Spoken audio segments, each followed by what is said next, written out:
अगर किसी भवन में आग लगी हो और उसके भीतर बैठ के हम विचार करते हो तो विचार करने में जैसा संकोच होगा वैसा आज के मनुष्य और आज की मनुष्यता के सामने कुछ विचार रखने में संकोच होना चाहिए। मनुष्य बहुत संकट में है और शायद विचार करने की उतनी बात नहीं जितनी कुछ करने की बात है। जैसे हम सारे लोग एक बड़े आग से लगे हुए भवन के बीच घिर गए हैं और यदि कुछ बहुत शीघ्र नहीं किया जा सका तो शायद मनुष्य के बचने की कोई संभावना नहीं रह जाएगी। यही कारण है कि जहां धर्म का सवाल उठता हो तो मैं ईश्वर की, आत्मा की, स्वर्ग की और नरक की बातें करना अर्थहीन मानता हूं।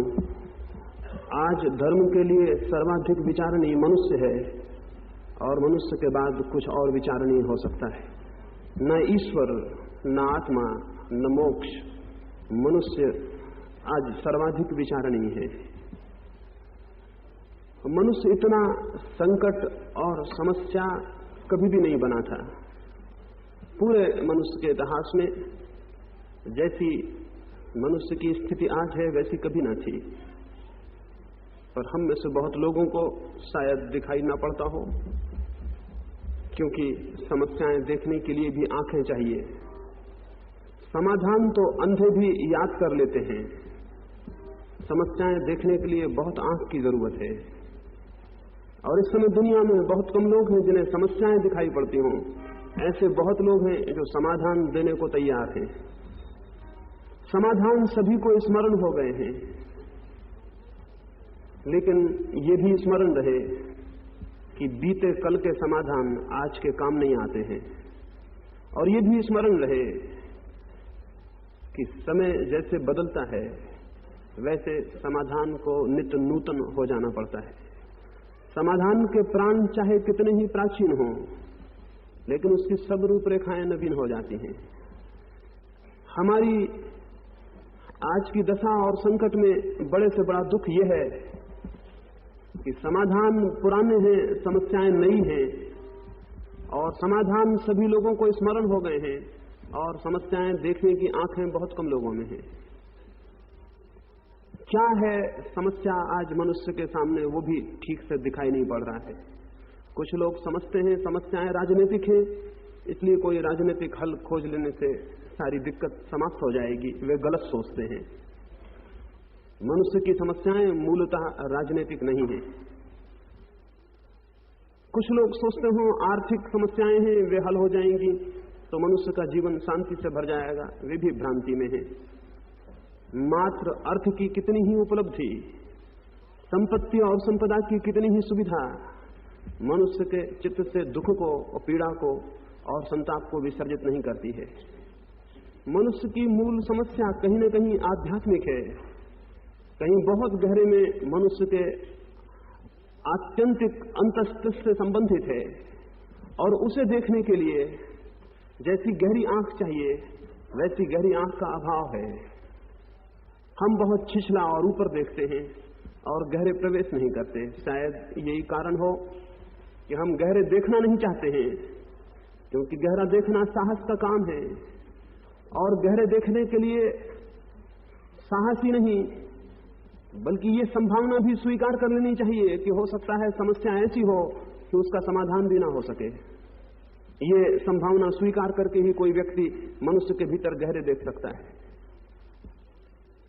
छिछली बुद्धि तत्काल बिना समस्या को देखे समाधान को स्वीकार कर लेती है, क्योंकि न तो साहस होता है और न ये स्वीकार करने की हिम्मत होती है कि हो सकता है समस्या ऐसी हो कि उसका कोई समाधान ही ना हो। इस डर से कि कहीं ऐसी अबूझ स्थिति खड़ी ना हो जाए, हम पुराने रटे हुए समाधानों को दोहराते चले जाते हैं।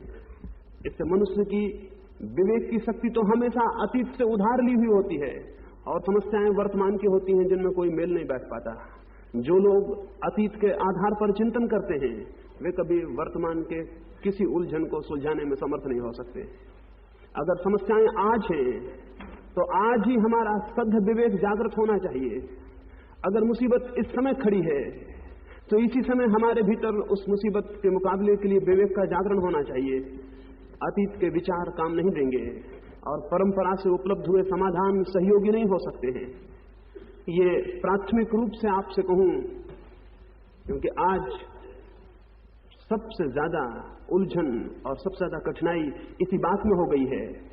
आपसे कोई भी पूछे, आपको शास्त्र स्मरण है, आपको गीता, कुरान और बाइबल याद हो गए हैं और तत्क्षण आप उन याद की हुई बातों में से कुछ बातें समाधान के लिए सामने रख देते हैं। वे बातें काम नहीं देंगी। जैसे प्रतिक्षण जीवन नया होता जाता है, वैसे प्रतिक्षण सत्य भी नए नए रूपों में प्रकट होता है। वैसे ही सत्य भी अपने रूपांतर कर लेता है। और ये अगर नए सत्य का आविर्भाव आपके भीतर न हो सके तो संकट मनुष्य का टाला नहीं जा सकेगा। मैं ये नहीं कह रहा हूं कि सत्य नया है या पुराना है।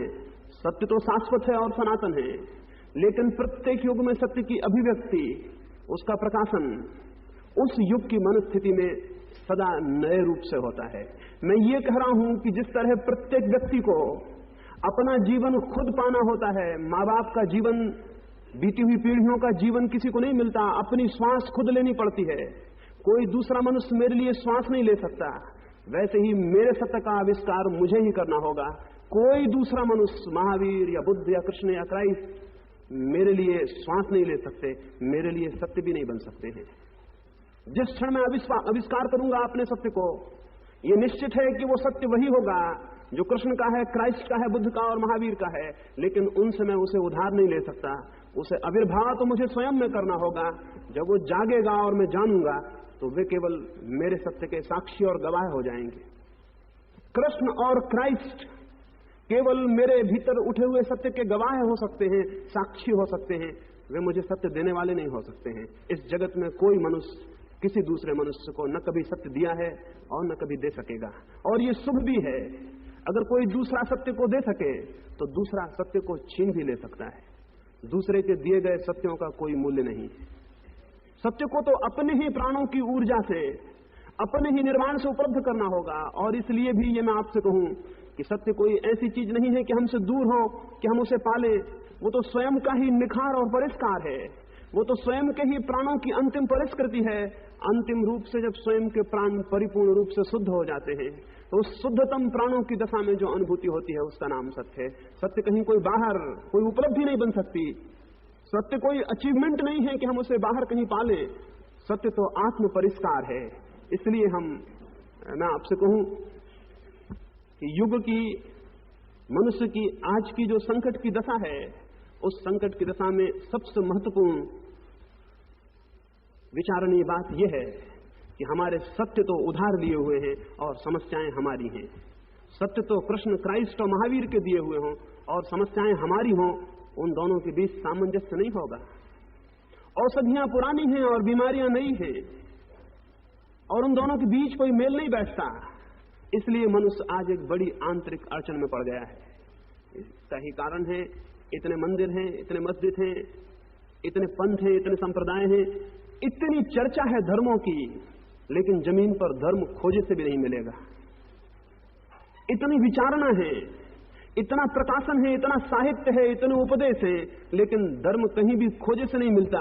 उसके पीछे कारण यही है, धर्म कभी उपदेश, विचार, ग्रंथों, शास्त्रों, मंदिरों, मस्जिदों में नहीं होता। वो तो प्रत्येक व्यक्ति को अपनी निजी सत्ता में आविष्कार करना होता है और जब वहां पाया जाता है तो सब जगह दिखाई पड़ने लगता है। एक ऐसे रास्ते पर जहां सूरज ही सूरज हो लेकिन मेरे भीतर अंधेरा हो, मेरे लिए वो सारा रास्ता अंधेरा हो जाएगा।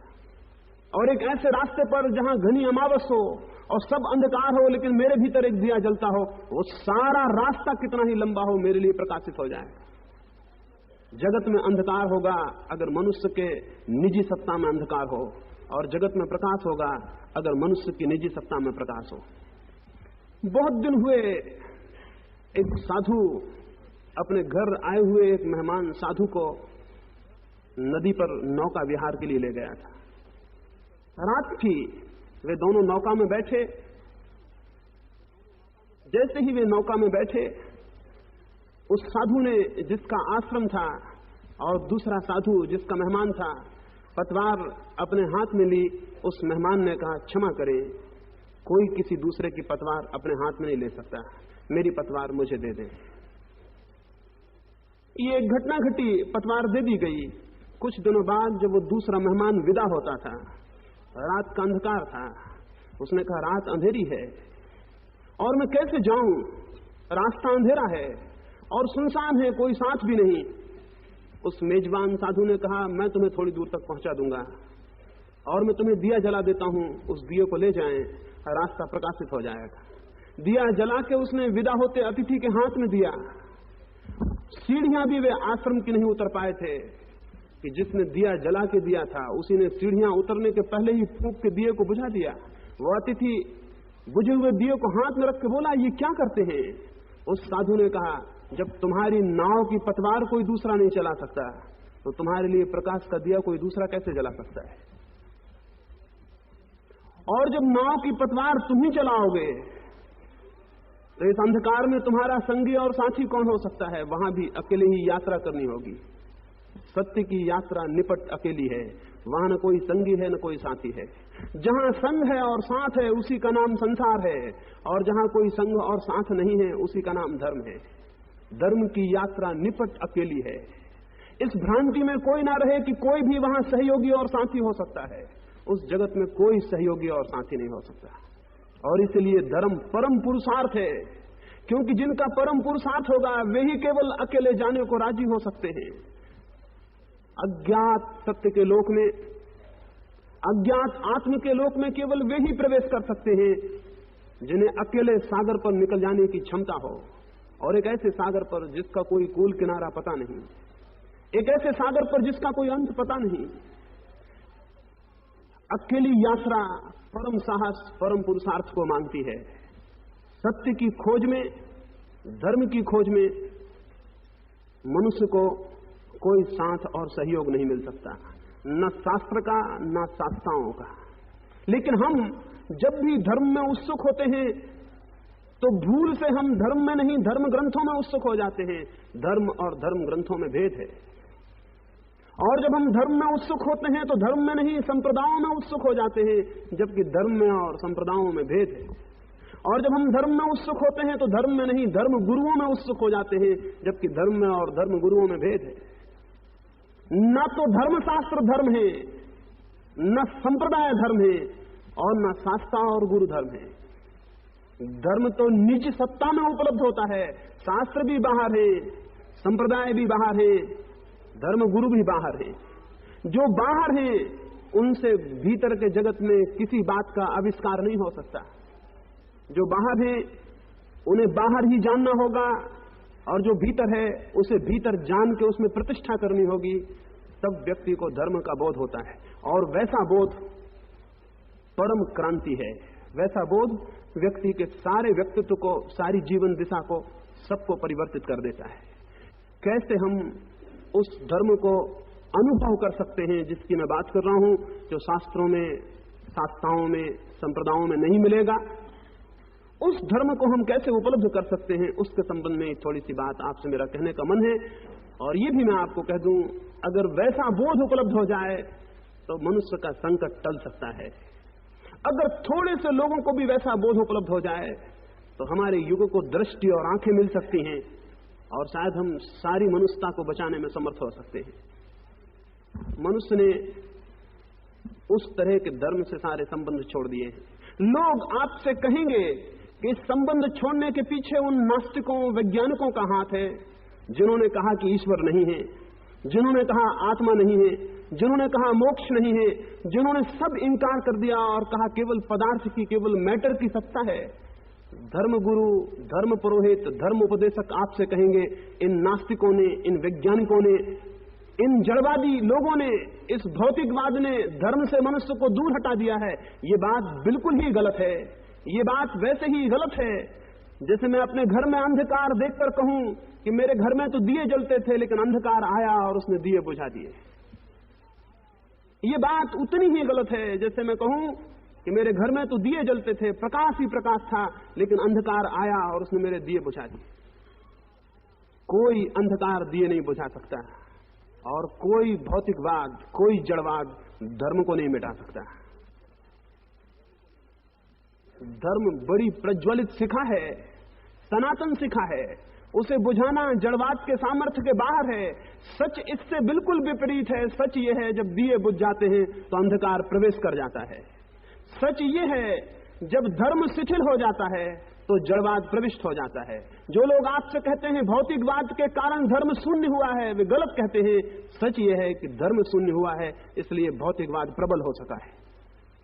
बिल्कुल ही विपरीत बात है। और ये मैं इसलिए आपसे कहता हूं कि जो ये कहते हैं कि जड़वाद के कारण धर्म शिथिल हुआ, वो जड़वाद की शक्ति को धर्म से बड़ा समझते हैं। और अगर जड़वाद के कारण धर्म शिथिल हुआ है तो जड़वाद तो निरंतर विकसित हो रहा है, धर्म का आगे क्या होगा? अगर ये सच है कि जड़वाद के कारण धर्म शिथिल हुआ है तो आगे ये भी सच हो जाएगा कि जड़वाद के कारण धर्म विनष्ट ही हो जाए, क्योंकि वो तो निरंतर विकसित हो रहा है। जड़ के संबंध में हमारी खोज निरंतर बड़ी से बड़ी होती जाती है, बुद्धि हमारी ज्यादा वैज्ञानिक से वैज्ञानिक होती जाती है, सोचने के ढंग हमारे पदार्थ के विश्लेषण के आधार पर आधारित होते चले जाते हैं, तो फिर धर्म क्या होगा? मैं ऐसा नहीं देखता। धर्म की शक्ति विधायक है, उस विधायक शक्ति को कोई नास्तिकता, कोई भौतिकता नष्ट नहीं करती, उल्टा हुआ है। लेकिन तथाकथित धर्मों के अनुयायी और उनके उपदेष्टा इस आत्मग्लानि को छिपाने के लिए कि उनके कारण धर्म पतित हुआ है, सारा दोष जड़वादियों पर और वैज्ञानिकों पर फेंक देते हैं। धर्म का संबंध मनुष्य से विच्छिन्न होने का कारण तथाकथित धार्मिक लोग हैं। धर्म के नाम पर जो भी चल रहा है उस सब ने धर्म के पतन के आधार रखे हैं। धर्म के नाम पर जो भी प्रचारित किया जा रहा है और विचारित किया जाता है उसने धर्म की जड़ों को भूमि से अलग कर दिया है। ऐसे धर्म को जो दिखाई पड़ रहा है चारों तरफ, कोई विवेकशील व्यक्ति स्वीकार नहीं कर सकेगा। ऐसे धर्म के नाम पर बहुत कलंक है। ऐसे धर्म के नाम पर सबसे बड़ा कलंक तो यह है कि जो धर्म मनुष्य को परमात्मा से जोड़ने की दावा करता है वो धर्म मनुष्य को मनुष्य से ही तोड़ देता है, और जो मनुष्य को मनुष्य से तोड़ता हो वो मनुष्य को परमात्मा से जोड़ने का सेतु नहीं बन सकता है। क्योंकि परमात्मा कहां होगा? परमात्मा कोई व्यक्ति नहीं है कि कहीं आकाश में बैठा हो। परमात्मा तो समस्त में व्याप्त चैतन्य का नाम है। और जो धर्म एक चेतना को दूसरी चेतना के बीच दीवारें खड़ी करता हो वो धर्म समग्रीभूत चेतना से एक नहीं कर सकता। अभी मैं पीछे कल कलकत्ता था, किसी ने मुझसे वहां पूछा कि मैं किस धर्म का हूं। मैंने कहा जब भी कोई कहता है किस धर्म का, तभी वो धर्म की बात नहीं कर रहा है। और जो व्यक्ति धार्मिक है वो केवल धार्मिक होगा और किसी धर्म के होने का उसे कोई रास्ता कोई उपाय नहीं है। धर्म और धर्म के बीच दीवार नहीं हो सकती। असल में दो धर्म नहीं हो सकते, और जहां भी दो धर्म दिखाई पड़ते हों वहां जरूर अधर्म किसी न किसी रूप में धर्म के नाम से खड़ा है। ये माना जा सकता है, ये समझा जा सकता है। सत्य के दो रूप नहीं है, सत्य की कोई 50 भेद और प्रकार नहीं है। सत्य तो एक है, धर्म भी एक है। लेकिन धर्म के नाम से ये जो अनेकता है, ये जो संप्रदाय हैं, उनके पीछे चलती हुई जो परंपरा है, उसकी स्थिति इतनी गलित कुष्ठ की भांति हो गई है, वो इतनी सड़गल गई है कि उसके कारण विवेकशील लोग, विचारशील लोग अगर धर्म के विपक्ष में खड़े हो जाएं तो इसमें कोई आश्चर्य मानने की बात नहीं। इन धर्मों की तथाकथित रूपरेखाओं ने, इनके पतन ने मनुष्य को धर्म से वियुक्त किया है। धर्म से वापस मनुष्य संयुक्त हो सके तो उसके संकट का समाधान मिल जाएगा, उसके संकट का समाधान मिल सकता है। जो भी मनुष्य धर्म से वियुक्त होगा अनिवार्य रूपेण उसके जीवन में अशांति और संताप घर कर जाएंगे। धर्म मनुष्य की आंतरिक स्वास्थ्य की व्यवस्था है। धर्म मनुष्य की कोई अंधविश्वास, कोई श्रद्धा नहीं, वरन मनुष्य की आंतरिक स्वास्थ्य की व्यवस्था है। जो मनुष्य जितना धर्म से संयुक्त होगा उतना अंतस्थल में स्वस्थ होता है, और स्वस्थ होने का अर्थ है शांति, स्वस्थ होने का अर्थ है सौंदर्य, स्वस्थ होने का अर्थ है शिवत्व, स्वस्थ होने का अर्थ है आनंद। और जब आनंद और शांति और स्वास्थ्य भीतर इकट्ठे होते हैं तो उस समन्वय में ही, उस शांति की स्थिति में ही मनुष्य की आंखें जड़ के ऊपर परमात्मा को देखने में समर्थ हो पाती हैं। अशांत जो है वो पदार्थ से गहरे नहीं देख सकता। शांत जो है उसकी आंखें पदार्थ से परमात्मा तक प्रविष्ट हो जाती हैं। जब मुझसे कोई पूछता है ईश्वर है, जब मुझसे कोई पूछता है कि आत्मा है, उस समय ये नहीं कहता कि आत्मा है या ईश्वर है, उस समय यही कहता हूं तुम्हारे पास परमात्मा को या आत्मा को देखने की आंख है या आंख नहीं है। सवाल हमेशा आंख का है। और जितना अशांत मनुष्य होगा, जितने उसके भीतर कंपन होंगे, जितने तनाव होंगे, जितना उसके चित्त के भीतर द्वंद और कॉन्फ्लिक्ट होगी, उतना ही उसकी आंखें धुंधली हो जाती हैं। द्वंद धुएं की भांति आंखों को ढांक लेता है। जितना भीतर द्वंद होगा, जितना तनाव और टेंशन होगा, जितनी अशांति होगी, उतनी ही आंखें धुएं से भर जाएंगी और निकट देखना भी मुश्किल हो जाएगा। हम अपने निकट भी देखने में असमर्थ हो गए हैं। हम अपने भीतर इतने उलझे और व्यस्त हैं कि आंख खोलने का सवाल ही नहीं। मैंने एक आदमी के बाबत सुना है, बात तो झूठी होगी लेकिन जिसने कही है बड़े सोच के कही होगी। मैंने सुना है एक आदमी मर गया, मरने के बाद उसे पता चला कि वो जीवित था, क्योंकि जीवन को जानने की फुर्सत उसे नहीं मिली। सुना एक आदमी मर गया, मरने के बाद उसे पता चला कि वो जीवित था, क्योंकि जीवन में उसे जीवन को जानने का अवकाश नहीं मिला। इतना व्यस्त था, इतना घिरा था कि ये स्मरण भी उसे नहीं आया कि मैं जीवित हूं। ये तो जब वो मर गया और मरने की शांति ने सब तनाव विलीन कर दिए, उस अंधकार में, उस शांति में उसे पता चला कि ये क्या हुआ, इतने दिन में जीवित रहा और मुझे कुछ ख्याल भी न था। हम में से अधिक लोग नहीं जान पाते कि जीवित हैं। हम में से अधिक लोग नहीं जान पाते आसपास क्या है। हम सबकी आंखें अपने आंतरिक कलह, वो जो इनर कॉन्फ्लिक्ट है, वो जो निरंतर द्वंद है भीतर, उसके कारण बंद है। और उस बंद होने के कारण पदार्थ के अतिरिक्त हमें कुछ भी दिखाई नहीं पड़ सकता। पदार्थ स्थूलतम सत्ता है, इसलिए अंधे भी उससे टकरा जाते हैं तो उन्हें पता चल जाता है कि पदार्थ है। लेकिन जितनी सूक्ष्म सत्ता हो उतनी ही सूक्ष्म दृष्टि चाहिए, और जितने सूक्ष्म प्रवेश करना हो सत्ता में, उतना ही सूक्ष्म स्वयं हो जाना चाहिए, तभी उतने ही दूर तक गति हो सकती है। एक अंधा भी निकलेगा तो दीवार से टकरा जाएगा। दीवार को देखने के लिए आंखें नहीं चाहिए, टकरा जाना काफी है। मैं आपको स्मरण दिलाऊं, दुनिया में पदार्थ मालूम होता है, क्योंकि पदार्थ को जानने के लिए कोई अंतर्दृष्टि नहीं चाहिए, टकरा जाना काफी है। हम केवल उन चीजों को जान पाते हैं जिनसे हम टकराते हैं। शेष सारी सत्ता हमसे अनजान अपरिचित रह जाती है, क्योंकि शेष सत्ता को जानने के लिए आंख चाहिए, टकराना काफी नहीं है। पदार्थ का बोध होता है क्योंकि पदार्थ का स्पर्श होता है। पदार्थ का बोध होता है क्योंकि हमारी इंद्रियां उससे टकराती हैं और उनकी टक्कर से हमें प्रतीत होता है कुछ है। लेकिन जहां टक्कर नहीं होती वहां हमें लगता है कुछ भी नहीं है। जबकि सच ये है कि जहां हम नहीं टकरा रहे हैं वहीं वो है जिसका होना अर्थपूर्ण है, और जहां हम टकरा रहे हैं वो कोई वास्तविक होना नहीं। लेकिन उतनी सूक्ष्म दृष्टि के लिए भीतर शांति और धुएं का हट जाना जरूरी है। क्या है धुआं और क्या है अशांति और कैसे वो हट सकती है, उसके 3 सूत्रों के संबंध में मैं आपसे बात करूं। उन 3 सूत्रों पर अगर जीवन ढाला जाए तो मनुष्य को सूक्ष्म में प्रवेश की आंख मिल जाती है, धुआं हटता है, आंख खुलती है और कुछ बातें देखने में सामर्थ्य मिलता है जो हमें सहज दिखाई नहीं पड़ती। परमात्मा या आत्मा किन्हीं मनुष्यों का कोई विचार नहीं है, कोई लॉजिकल कंक्लूजन नहीं है कि कुछ लोगों ने सोचा और उन्होंने कहा ईश्वर है। जैसा कि लोग कहते हैं, ईश्वरवादियों से पूछिए, तथाकथित ईश्वरवादियों से पूछिए तो वो इस तरह बात करेंगे जैसे ईश्वर कोई आर्गुमेंट से, कोई तर्कों से पहुंची गई निष्पत्ति है। वो बताएंगे दुनिया है इसलिए इसका बनाने वाला होना चाहिए, वो बनाने वाला ईश्वर है। इस तरह गणित के ढंग से वो ईश्वर को रखते हैं। जो लोग ईश्वर के होने के लिए तर्क देते हैं, समझ लेना उन्हें ईश्वर के होने का कोई भी पता नहीं। ईश्वर के होने का प्रश्न तर्क का प्रश्न नहीं है। ईश्वर के होने का प्रश्न किसी अनुभूति का प्रश्न है। अगर मनुष्य के भीतर कोई सूक्ष्म संवेदना का केंद्र सक्रिय हो जाए, कोई सेंसिटिविटी, कोई रिसेप्टिविटी, कोई ग्राहकता सूक्ष्म रूप से सक्रिय हो जाए, तो इस जगत में जहां अभी केवल स्थूल पदार्थ दिखाई पड़ता है, वहीं सूक्ष्म शक्ति का संचरण अनुभव होने लगता है। सारे जगत में सूक्ष्म शक्ति के संचरण का जो अनुभव है, उस अनुभूति का नाम ईश्वर है। उस सूक्ष्म शक्ति के अनुभव के लिए जरूरी है कि आंख धुएं से मुक्त हो, द्वंद से मुक्त हो, संघर्ष से मुक्त हो, आंख तनाव से मुक्त हो। अगर भीतर परिपूर्ण शांति हो, झील की भांति जिस पर कोई लहरें नहीं है, तो इस सारे जगत के रहस्य खुल जाते हैं। इसलिए प्रश्न जगत के रहस्यों का नहीं, प्रश्न व्यक्ति के भीतर, मनुष्य के भीतर परिपूर्ण शांति की ग्राहकता का है।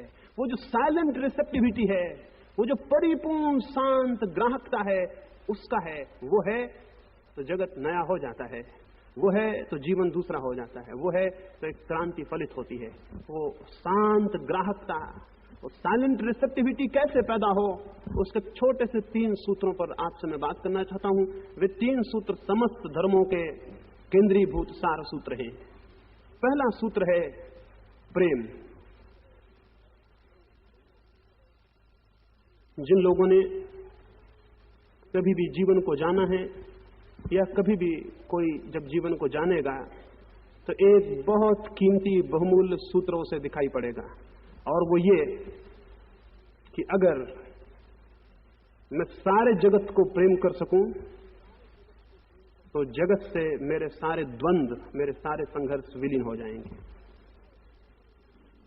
दूसरे व्यक्ति से मेरे संघर्ष की शुरुआत वहां है जहां दूसरे व्यक्ति से मेरा प्रेम कम पड़ जाता है। जब भी हम जगत से प्रेम के अलावा किसी दूसरी चीज से संबंधित होते हैं, तभी जगत एक उपद्रव, तभी जगत एक संघर्ष और कलह का रूप ले लेता है।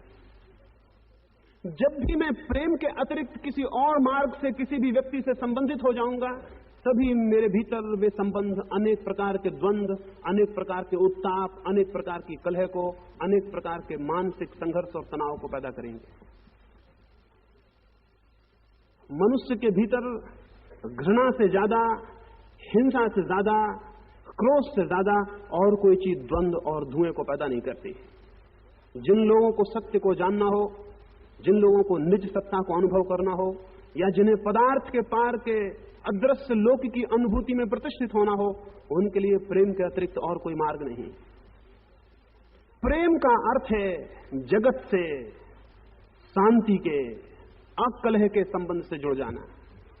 केवल प्रेम है जो मुक्त करता है। साधारणतः हम सोचते हैं कि प्रेम बांधता है, जो बांधता है वो प्रेम नहीं है, जो बांध दे वो राग है। और मैं आपको कहूं, राग घृणा का ही रूप है, घृणा का विरोध नहीं है, और इसलिए अक्सर राग घृणा में परिणित हो सकता है। जरा सी स्थितियां बदल जाएं तो जिससे आपका राग था, जिसे आप प्रेम समझते थे, वही राग घृणा में परिणित हो सकता है। जरा सी परिस्थितियां बदल जाएं तो जिसे आप समझते थे मैं प्रेम करता हूं, उसी के प्राण लेने के ग्राहक हो सकते हैं। जो राग जरा सी विपरीत स्थिति में घृणा बन जाता है, जानना चाहिए उस राग की पतली परत के नीचे सदा ही घृणा मौजूद रहती है। वो पतली परत फट जाए तो घृणा प्रकट हो जाती है। राग घृणा का ही रूप है, प्रेम बड़ी दूसरी बात है। प्रेम का अर्थ है ऐसा संबंध, समस्त जगत के प्रति ऐसा संबंध, या किसी के भी प्रति ऐसा संबंध जिसके घृणा में परिणित होने की कोई संभावना न हो। गौतम बुद्ध के ऊपर एक दिन सुबह एक व्यक्ति ने आके थूक दिया। वो क्रोध में था, बुद्ध पर गुस्से में था, उनके विचार उसे प्रीतिकर नहीं लग रहे थे, और उनकी बड़ी क्रांति दृष्टि उसे बहुत बेचैन और परेशान कर रही थी। उसने गुस्से में आके बुद्ध के ऊपर थूक दिया। बुद्ध ने उस थूक को अपने चादर से पोंछा और उस व्यक्ति से कहा, तुम्हें कुछ और कहना है? वो व्यक्ति बोला, क्या आप सोचते हैं मैंने थूक के कुछ कहा है? बुद्ध ने कहा, निश्चित ही तुमने कुछ कहा है। शायद तुम इतने क्रोध में थे कि शब्द कहने में उस क्रोध को असमर्थ रहे होंगे, इसलिए तुमने थूक के कहा है। लेकिन तुमने कुछ कहा वो मैं समझ गया, और कुछ कहना है? वो व्यक्ति हतप्रभ हुआ होगा। उस दिन चुपचाप वापस लौट गया। दूसरे दिन बुद्ध से क्षमा मांगने आया और उसने कहा कि मुझे क्षमा करें। बुद्ध ने कहा, क्यों क्षमा मांगते हो? उस व्यक्ति ने जो कहा वो विचारणीय है। उस व्यक्ति ने कहा, इसलिए कि मुझे सदा आपका प्रेम उपलब्ध हुआ है, और कल जब मैं लौटा तो मुझे लगा अब शायद आपसे मुझे प्रेम संभव नहीं रह जाएगा। आप मुझे अब प्रेम आगे नहीं दे सकेंगे। सदा जो प्रेम उपलब्ध रहा है वो समाप्त कर लिया मैंने अपने हाथ से। बुद्ध हंसने लगे और उन्होंने कहा, क्या तुम सोचते हो मैं तुम्हें इसलिए प्रेम करता था कि तुम मेरे ऊपर नहीं थूकते थे? बुद्ध ने कहा, क्या तुम सोचते हो मैं तुम्हें इसलिए प्रेम करता था कि तुम मेरे ऊपर नहीं थूकते थे? इसलिए प्रेम अगर करता होता तो प्रेम टूट सकता था। स्मरण रखें, जिस प्रेम में कारण है वो किसी भी दिन घृणा में परिणित हो सकता है। जिस प्रेम में शर्त है वो प्रेम घृणा में किसी दिन परिवर्तित हो सकता है। जिस प्रेम के पीछे कारण है वो प्रेम कभी होगा, कभी नहीं भी हो सकता है। इसलिए जिस प्रेम में कारण है उसे मैं रास कहूंगा। जो प्रेम अकारण है वही केवल प्रेम है, जिसके पीछे कोई शर्त, कोई कंडीशन, कोई कारण नहीं है। तो बुद्ध ने उसे कहा कि मैं तो तुम्हें अब भी प्रेम करूंगा, क्योंकि मैं प्रेम करने को विवश हूं, मैं कुछ और कर ही नहीं सकता। ये मत सोचना कि तुम्हारे कारण तुम्हें प्रेम करता था, मैं अपने कारण ही प्रेम करता हूं। मैं प्रेम करने को विवश हूं, कुछ और करने का उपाय नहीं। तुम्हारा कुछ भी करना, अच्छा या बुरा, शुभ या अशुभ, मेरे हित में या अहित में, मेरे प्रेम को परिवर्तित नहीं कर सकता। तुम मेरे प्रेम को बदलने में समर्थ नहीं हो सकते हो।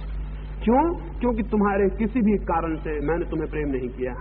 प्रेम मुझसे वैसे ही है जैसे दिए से प्रकाश गिरता है। दुश्मन निकलता है पास से या मित्र निकलता है, इससे भेद नहीं पड़ता। भला आदमी निकलता है या बुरा आदमी निकलता है, इससे भेद नहीं पड़ता। अपना निकलता है या पराया निकलता है, इससे भेद नहीं पड़ता। दिए का प्रकाश तो जो भी निकलता है उस पर गिरता है, और अगर कोई भी ना निकले और निर्जन कक्ष हो तो भी दिए का प्रकाश गिरता है। बुद्ध ने कहा प्रेम मैं उसे कहता हूं जो गिरे बिना इस विचार के कि किस पे गिरता है, बिना इस विचार के कि किस कारण से गिरता है, बिना इस विचार के कि कोई मौजूद है या मौजूद नहीं है। समस्त जगत के प्रति मंगल की भावना प्रकाश की भांति गिरती रहे तो उसका परिणाम होता है ऐसा व्यक्ति इस जगत के प्रति द्वंद्व से मुक्त हो जाता है।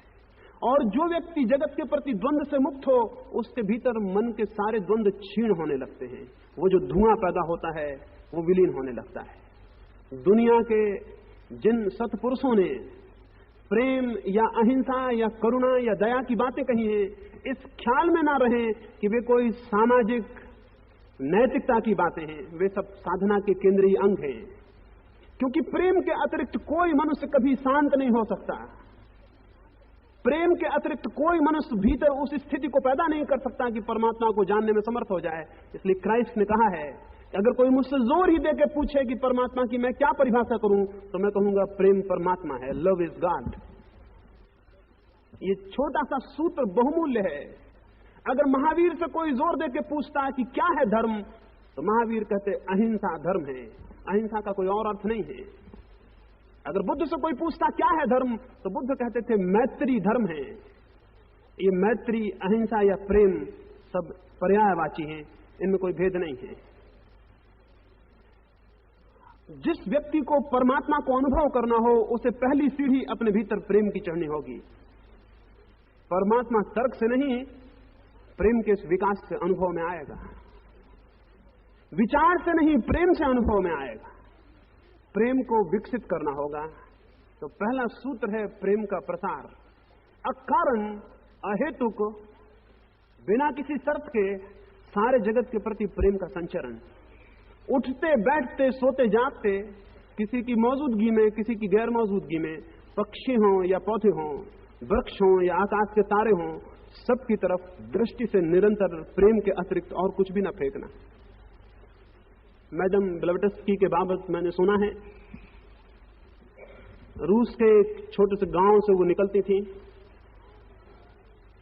किसी ने उनसे एक बात पूछी, फिर बाद में वो तिब्बत के किसी गांव से निकलती थी, वहां किसी ने एक बात पूछी, फिर भारत में वो किसी गांव से निकलती थी, वहां किसी ने एक बात पूछी। तीनों बार एक ही बात पूछी गई और तीनों बार एक ही कारण से पूछी गई और तीनों बार उन्होंने एक ही उत्तर दिया। जब भी वो कहीं जाती तो अपने साथ एक बड़ा झोला रखती और उसमें बीजों के बहुत से, फूलों के बहुत से बीज रखती। गाड़ी में बैठ के गाड़ी के किनारे उन बीजों को फेंकती जाती। लोग उनसे पूछते ये क्या है और क्यों फेंक रही हैं। उन्होंने सदा कहा इस रास्ते पर थोड़े से फूल के बीज फेंकती हूं ताकि उनमें फूल आ जाएं। अभी वर्षा आएगी, बीज अंकुर बनेंगे और उनमें फूल आ जाएंगे। लोगों ने उनसे पूछा लेकिन इस रास्ते पर आपके दोबारा निकलने की क्या कोई संभावना है? क्या आप उन फूलों को देख सकेंगी?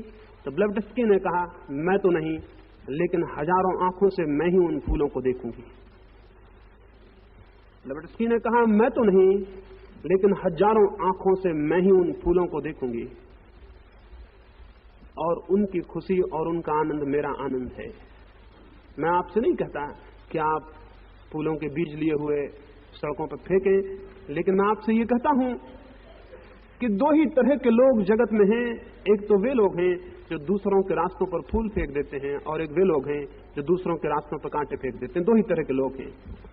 और ये भी मैं आपको जल्दी से कह दूं कि भूल ना जाए कि जो लोग दूसरों के रास्तों पर फूल फेंकने की जीवन में स्वभाव नहीं बनाते हैं, वे जाने या न जाने, चाहें या न चाहें, उनसे दूसरों के रास्तों पर कांटे गिरना अनिवार्य है। जब तक हम जीवित हैं हम कुछ ना कुछ फेंकेंगे। जीवन का अर्थ है फेंकना। जब तक हम जीवित हैं कुछ ना कुछ उलीचेंगे। जीवन का अर्थ है उलीचना। जब तक हम जीवित हैं हमारे चारों तरफ कोई ना कोई चीज हमसे विकीर्ण होगी। जीवन का अर्थ है विकीर्ण होना। तो जो फूल नहीं फेंक रहा है वो स्मरण रखे कि जाने अनजाने उससे कांटे फेंक रहे हैं, और जो प्रकाश नहीं फेंक रहा है वो स्मरण रखे जाने अनजाने उससे अंधकार फेंका जा रहा है। और जो अपने भीतर से लोगों के प्रति मंगल के भाव नहीं विकीर्ण कर रहा है वो स्मरण रखे वो किसी न किसी रूप में लोगों की मृत्यु के, लोगों के दुख के, लोगों की पीड़ा के संदेश भेज रहा है। हर मनुष्य या तो आशीर्वाद दे रहा है या अभिशाप दे रहा है, इसके सिवाय कोई विकल्प नहीं है। तीसरे तरह का कोई मनुष्य नहीं है। तीसरे तरह का मनुष्य जीवित नहीं रह सकता। और ये प्रेम का जो प्रसार है, दूसरों के रास्तों पर फूल गिरा देने का, ये बहुत महंगी बात नहीं है। और स्मरण रखें कि जो आप दूसरों के रास्तों पर गिराते हैं, ये न सोचें कि दूसरों को इससे हित होगा। गिराते क्षण ही आपका हित हो जाता है। दूसरों का जब होगा तब होगा। जब कोई व्यक्ति हृदय से भरकर किसी के प्रति प्रेम फेंकता है तो ये जरूरी नहीं है कि जिसके प्रति प्रेम फेंका उसे मिलेगा या नहीं मिलेगा, क्योंकि हो सकते हैं दूसरे के द्वार बंद हों, हो सकता है दूसरा अभागा हो और उसकी आंखें बंद हों और उस तक खबर न पहुंचे। लेकिन जो व्यक्ति प्रेम फेंक रहा है वो तत्क्षण अपने जीवन को ऊपर उठा रहा है। प्रेम के फेंकने में वो ऊपर उठ रहा है, क्योंकि जैसे वो प्रेम फेंकता है भीतर शांति घनीभूत हो जाती है। जब भीतर से बाहर प्रेम जाता है तो भीतर शांति घनीभूत होती है, और जब भीतर से बाहर घृणा जाती है तो भीतर अशांति घनीभूत होती है। घृणा अपनी छाया की तरह अशांति को छोड़ती है भीतर, और प्रेम अपनी छाया की तरह भीतर शांति को छोड़ता है। प्रेम की छाया शांति है जो भीतर रह जाती है और प्रेम बाहर फैल जाता है, और घृणा की छाया अशांति है, घृणा बाहर फैल जाती है, अशांति भीतर रह जाती है। जिस व्यक्ति को आंखों को निर्मल करना हो उसे चारों तरफ प्रेम के प्रसार को, समस्त जगत के प्रति उठते बैठते सोते जागते मंगल के भाव को, मैत्री के भाव को, अहिंसा की दृष्टि को विकसित करना चाहिए।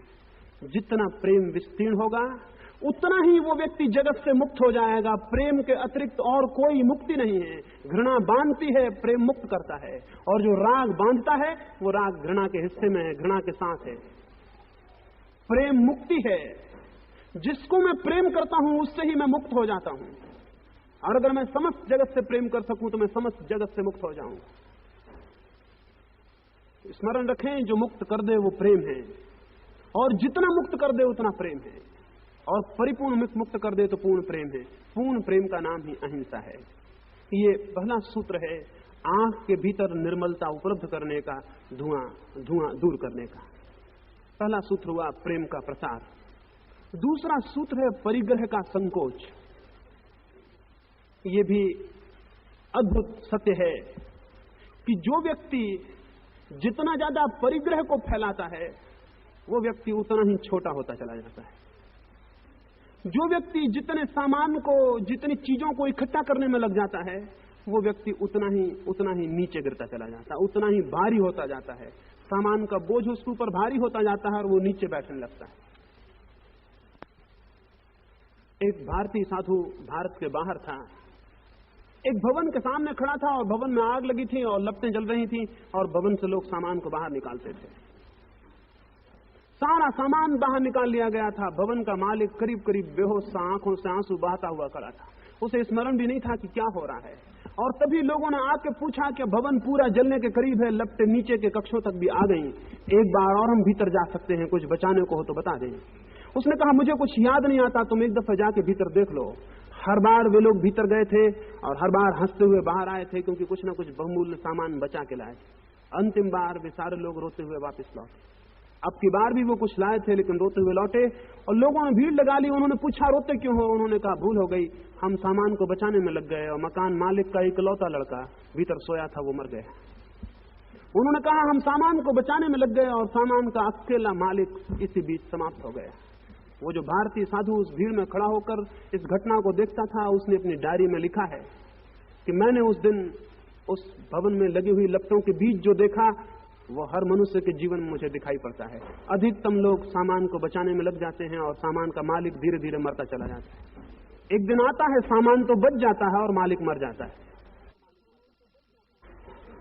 सामान को बचाने में जो लगा है वो अधार्मिक है और अधर्म का कोई अर्थ नहीं होता। जो मालिक को भूल के सामग्री बचा रहा है, जो सामान को बचा रहा है, स्वयं को भूल के, वो अधार्मिक है।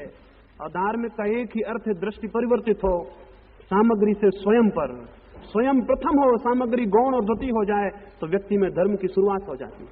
जो जितना सामग्री को बचाने में लगेगा उतना ही उसकी स्वयं की सत्ता क्रमशः मरती चली जाएगी। एक दिन वो करीब करीब सामग्री का हिस्सा हो जाएगा, एक दिन करीब करीब वो सामग्री का हिस्सा हो जाएगा। और सामग्री को ये जो फैलाने का भाव है, ये मनुष्य को क्रमशः भिखमंगे से भिखमंगा बनाता जाता है। जिन्हें हम सम्राटों की तरह देखते हैं, जिनके पास आंखें हैं वो उन्हें भिखमंगों की तरह देखते हैं, और जिन्हें हमने भिखमंगों की तरह देखा है, जिनके पास आंखें हैं वो उन्हें सम्राट समझते हैं। बुद्ध एक गांव से निकलने को थे। उस गांव के राजा ने सोचा मैं उन्हें लेने जाऊं या ना जाऊं। एक भिखमंगा गांव में आ रहा है तो राजा लेने जाए या ना जाए। उसने अपने मंत्रियों को पूछा कि क्या मेरा जाना उचित है?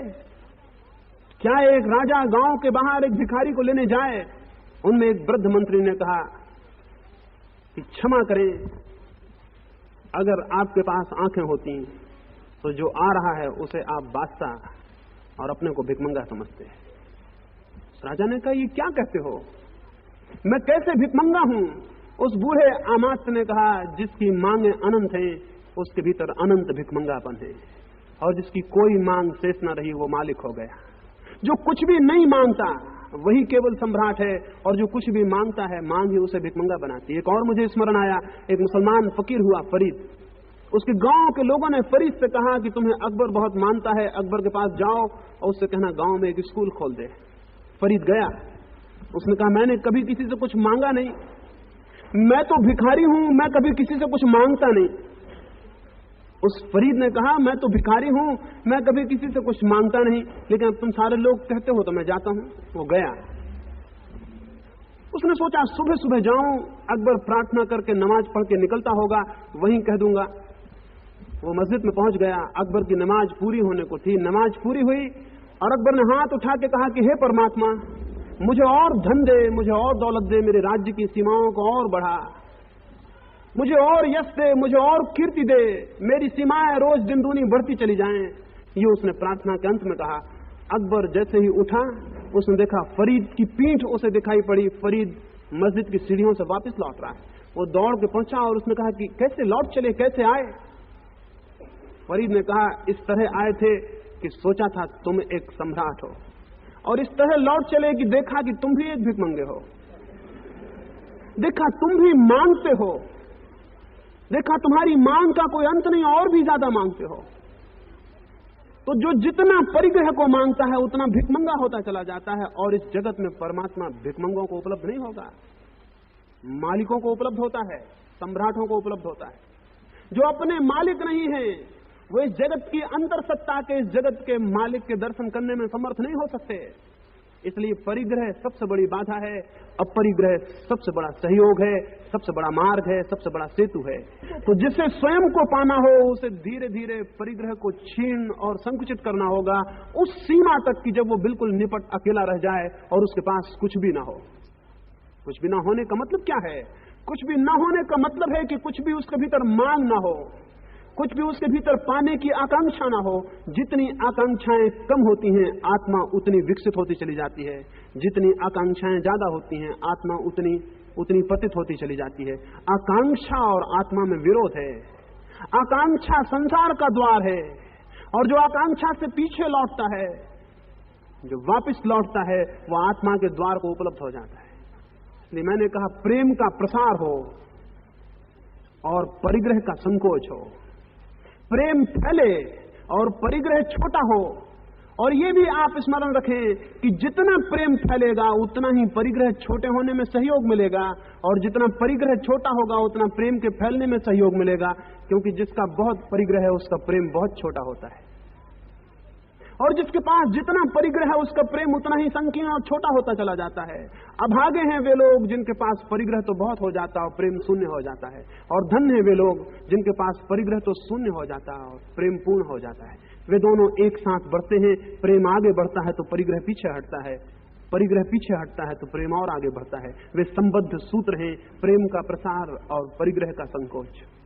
ये दो साधना के बाहर के जगत से संबंधित होने के लिए मैंने कहे, बाहर के जगत में चेतना से संबंध पैदा होगा प्रेम से, और पदार्थ से संबंध क्षीण होगा परिग्रह के संकोच से। बाहर के जगत में जो परमात्मा व्याप्त है उससे प्रेम के द्वारा हमारा संबंध होगा, और जो पदार्थ व्याप्त है उससे परिग्रह के संकोच के द्वारा हमारा संबंध विच्छिन्न होगा। बाहर के जगत के दो सूत्र हैं, प्रेम और अपरिग्रह। भीतर के जगत में इन दो सूत्रों को जो व्यक्ति साधेगा उसकी आंखों से धुआं क्रमशः क्षीण होने लगता है, उसके तनाव बंद होने लगते हैं, उसके द्वंद्व भीतर कम होने लगते हैं। जिसकी आकांक्षा परिग्रह पर कम हो जाती है उसके भीतर कलह कम हो जाती है, उसके भीतर विरोध कम हो जाते हैं, उसके भीतर दौड़े तनाव कम हो जाते हैं, उसके भीतर बड़ी स्थिरता उत्पन्न होती है। और जिसका प्रेम बढ़ता है उसके भीतर बड़ी शांति उत्पन्न होती है। प्रेम शांति लाता है, अपने के सूत्र है। और तीसरा सूत्र है प्राणों के प्राण में प्रतिष्ठा। पहला सूत्र है प्रेम का प्रसार, दूसरा सूत्र है परिग्रह का संकोच, तीसरा सूत्र है प्राणों के प्राण में प्रतिष्ठा। जब इतनी शांति घनीभूत हो और इतनी स्थिरता मिले, प्रेम से शांति आए, अपरिग्रह से स्थिरता आए, तब मनुष्य को अपने भीतर पूछना चाहिए कि मेरे प्राणों का प्राण कौन है, मेरे प्राणों का प्राण क्या है, मैं कहां हूं अपनी आत्यंतिक सत्ता में जिसके पीछे मैं न जा सकूं। शरीर से पीछे हम जा सकते हैं, क्योंकि मैं देखता हूं ये मेरा शरीर है। जो देख रहा है शरीर को वो शरीर से अलग है, जो शरीर का अनुभव कर रहा है वो शरीर से अलग है। कि मेरा हाथ कट जाए तो मुझे अनुभव होता है मेरा हाथ कटा, तो जो अनुभव कर रहा है कि मेरा हाथ कटा, हाथ उससे अलग है। मैं और मेरा में भेद है, जो मेरा है वो मेरा मैं नहीं है। दिखाई पड़ता है मेरी देह है, अनुभव में आता है मेरी देह है, मैं देह से पीछे हूं, देह मेरा प्राण नहीं हो सकती। और भीतर प्रवेश करें, क्या श्वास मेरा प्राण हो सकती है? श्वास को भी मैं देखता हूं, श्वास आती है भीतर तो मैं देखता हूं, श्वास बाहर जाती है तो मैं देखता हूं। श्वास को चाहूं तो मैं रोक लेता हूं, श्वास को चाहूं तो बाहर भी रोक देता हूं। श्वास आती है जाती है उसका मुझे अनुभव होता है, जिसे अनुभव होता है श्वास का वो श्वासों से भी पीछे है, श्वास भी प्राण नहीं है। क्या विचार मेरे प्राण है? मन को देखें, विचार के भी दर्शन होते हैं। क्रोध आता है तो पता चलता है, राग आता है तो पता चलता है, कोई विचार की श्रृंखला आती है तो पता चलता है। जिस चेतना को इन विचारों का बोध होता है वो चेतना विचारों से भी पीछे है। इस भांति क्रमशः अपने भीतर से भीतर प्रवेश, इस भांति क्रमशः उस शांति और स्थिरता में अपने भीतर की तरफ गमन बहुत आसान हो जाता है। देह अलग दिखाई पड़ती है, श्वास अलग दिखाई पड़ती है, विचार अलग दिखाई पड़ते हैं। और तब जहां कुछ भी नहीं रह जाता जिसको हम अलग कर सकें, जहां निपट चेतना रह जाती है जो किसी के प्रति चेतन नहीं है, क्योंकि जिसके प्रति चेतन है उस सब को हमने अलग किया, उस सब से हमने अपने को तोड़ा, उस सब से हमने अपने को भिन्न जाना।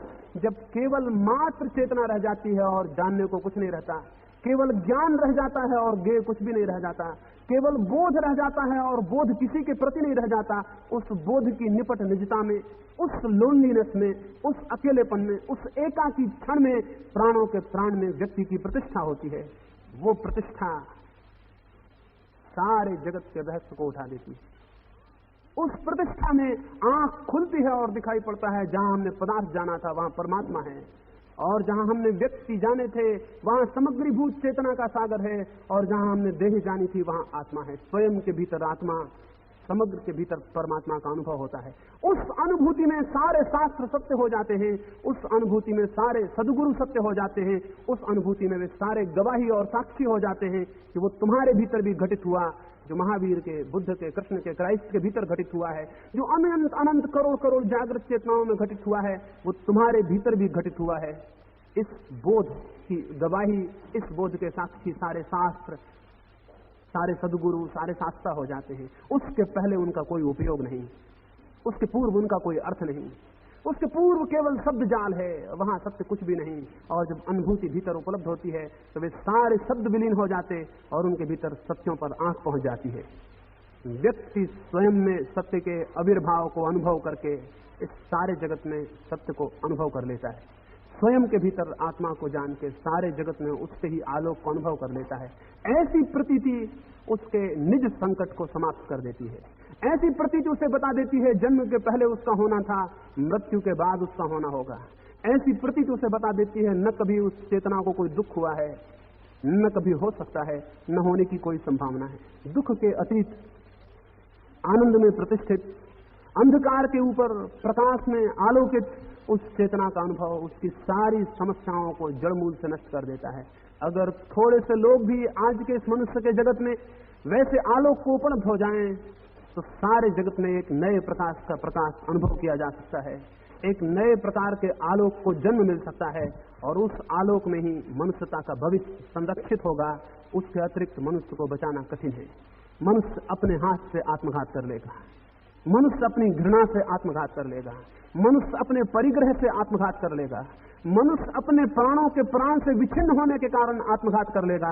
मनुष्य को प्रेम में स्थापित करो, मनुष्य को अपरिग्रह में स्थापित करो, मनुष्य को उसके प्राणों के केंद्र पर स्थापित करो तो नए मनुष्य का जन्म हो सकता है और उसके साथ ही एक नई मनुष्यता का और इस भांति धर्म के माध्यम से एक जीवन क्रांति संभव हो सकती है। ये थोड़ी सी बातें मैंने आपसे कही।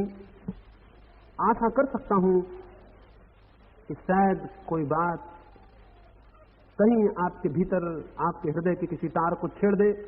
शायद कोई बात आपके भीतर कोई भूख, कोई प्यास बन जाए, कोई असंतोष आपके भीतर घनीभूत हो जाए, कोई अभीच्छा पैदा हो जाए कि मैं भी स्वयं को जानूं और सत्य को जानूं और जो संकट प्रत्येक के जीवन के साथ पैदा होता है उसका अतिक्रमण कर जाऊं, तो मैं समझूंगा मेरी प्रार्थना सफल हुई। वो जो मैंने आपके भीतर इतनी देर तक प्रार्थना की है आपके हृदय से, वो सफल हुई। प्रभु करे ऐसी अभीपसा और प्यास आपके भीतर पैदा हो और उसे आप जानने में समर्थ हो सके, जिससे जाने बिना जीवन व्यर्थ है और जिसे जान लेते ही जीवन एक धन्यता में परिणत हो जाता है। मेरी बातों को इतने प्रेम से सुना, उसके लिए बहुत बहुत अनुग्रहित हूँ और सबके भीतर बैठे हुए परमात्मा को प्रणाम करता हूँ। मेरे प्रणाम स्वीकार करें।